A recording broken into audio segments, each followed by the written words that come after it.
بعد ما عرفت ان بلوك تشين هو انسب حل لليوز كيس بتاعتي، بحتاج اطبق الديزاين ثينكينج فريم ورك عشان احلها، وده بيتم عن طريق ديزاين ثينكينج ورك شوب. وانا بحضر للديزاين ثينكينج ورك شوب براعي وجود 3 عناصر اساسيه، وهي الاشخاص اللي هعزمهم على الورك شوب، المكان اللي هيتم فيه الورك شوب، والادوات اللي هحتاجها.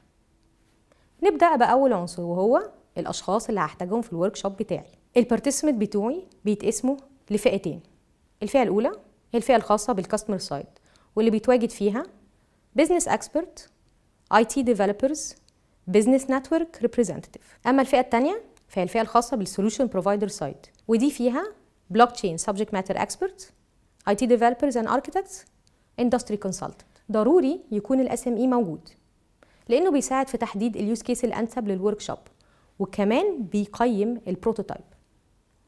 مهم كمان وجود اكسبرت تانيين، خصوصا لو كان البارتيسيبنتس في بزنس نتورك معينه.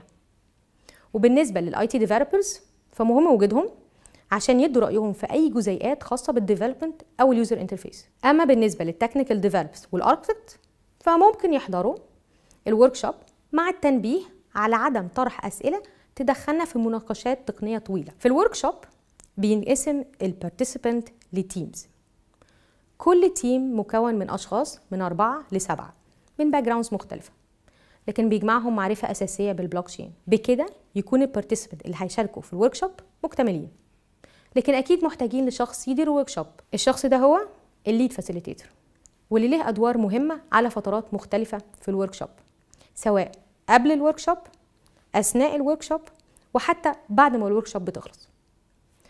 قبل الورك شوب بيكون دور الفاسيليتيتور انه يحضر للورك شوب، فبيتاكد ان المكان مجهز لاستقبال البارتيسيبنت وفيه الادوات اللي هيحتاجوها، وكمان بيصمم الاجنده الخاصه بالورك شوب. اما اثناء الورك شوب فبيكون مسؤول عن تنظيم الوقت، وان كل تيم بيخلص الاكتيفيتيز او المناقشات في الوقت المحدد لها، وبيتاكد ان الاسئله او المناقشات الخاصه باي جزء تقني ما تطولش. وبعد الورك شوب بيجمع الفاسيليتيتور البروتوتايبس اللي تم عرضها خلال الورك شوب، وكمان الملاحظات والفيدباك الخاصه بكل تيم كتوثيق للاوتكم اللي طلعنا بيه من الورك شوب. وبكده يكون اكتمل الاشخاص اللي هحتاجهم في الورك شوب بتاعي. بنوصل للعنصر الثاني وهو المكان.